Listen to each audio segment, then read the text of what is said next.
Hi friends, welcome to one more mini blog. ఈరోజు నేను బ్రేక్ఫాస్ట్లో ఏం చేశానో చూడండి. మా బావకి ఈరోజు బ్రేక్ఫాస్ట్లో ఏం చేయాలని అడిగితే ఎప్పుడు ఇడ్లీ, ఉప్మా, దోశ అవే చేస్తుంటావు, పాస్తా చెయ్యు, చాలా రోజులు నేను చేయలేదు అన్నారు. ఎందుకు అడిగానా అనిపించింది. పాస్తా అనేది చాలా ప్రాసెస్ అని నేను చేయను. సరేలే ఇంక లేట్ చేయకుండా నేను ఇంక స్టార్ట్ చేశాను. ఒక కళాయిలో వాటర్ పోసుకొని కొంచెం సాల్ట్ వేసుకొని పాస్తా వేసుకోవాలి. అవి ఒక 90% కుక్ అయ్యాక వేరే బౌల్లో తీసేసుకోవాలి. ఏదైతే మనం ఉడికించుకున్నామో పాస్తా, ఆ వాటర్ని మనం పడేయకూడదు, వేరే బౌల్లో ఉంచుకోవాలి. దానివల్ల మనకి యూజ్ ఏంటా అంటే లాస్ట్లో చెప్తాను, అది సీక్రెట్. నెక్స్ట్ పాస్తాలో చల్లగయ్యాక కొంచెం ఆయిల్ వేసుకొని బాగా కలుపుకోవాలి, దానివల్ల సాఫ్ట్గా ఉంటాయి.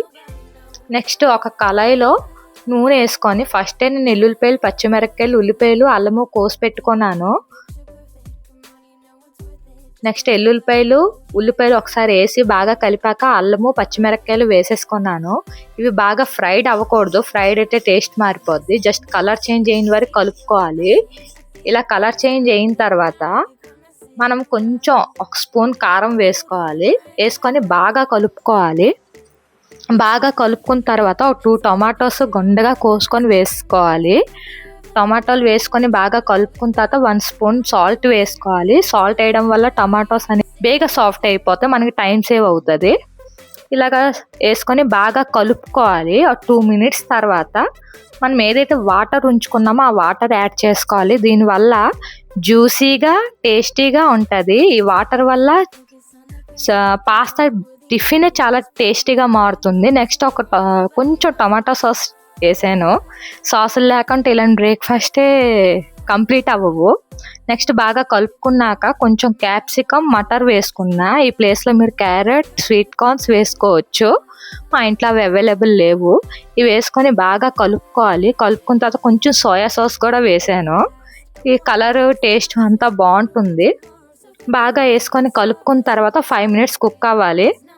కుక్ అయిన తర్వాత సాఫ్ట్ అయిపోయిన తర్వాత మనం పాస్తా ఏదైతే ఉంచుకున్నామో అది వేసుకోవాలి. బాగా కలుపుకోవాలి. వేసుకొని సాస్లు, ఉప్పు, కారం అన్నీ బాగా పట్టినట్టు బాగా కలుపుకున్న తర్వాత మనకి జ్యూసీగా కావాలంటే మనం ఏదైతే వాటర్ ఉంచుకున్నామో అది ఇంకొంచెం యాడ్ చేసుకోవాలి. యాడ్ చేసుకున్నాక కొత్తిమీర బాగా కట్ చేసుకొని ఆ తురుము వేసుకోవాలి. వేసుకున్న తర్వాత అయిపోయింది బ్రేక్ఫాస్ట్. ఇంకో ప్లేట్లో సర్వ్ చేసుకోవాలి. ఎవరెవరికి పాస్తా అంటే ఇష్టమో ఇలా ట్రై చేసి చూడండి. టేస్ట్ ఎలా ఉందో కామెంట్లో చెప్పండి. చూస్తుంటే గుమగుమలు ఆడుతూ కలర్ఫుల్గా బాగా కనిపిస్తుంది చూడండి. మరి ఇలాంటి వీడియోస్ కోసం మన సబ్స్క్రైబ్. టేస్ట్ చేసి చూస్తే చాలా టేస్టీగా వచ్చింది పాస్తా. మా బావకు సర్వ్ చేశాను. మా బావ కూడా తినేసి చాలా బాగుంది అన్నారు. Thank you for watching. Bye bye.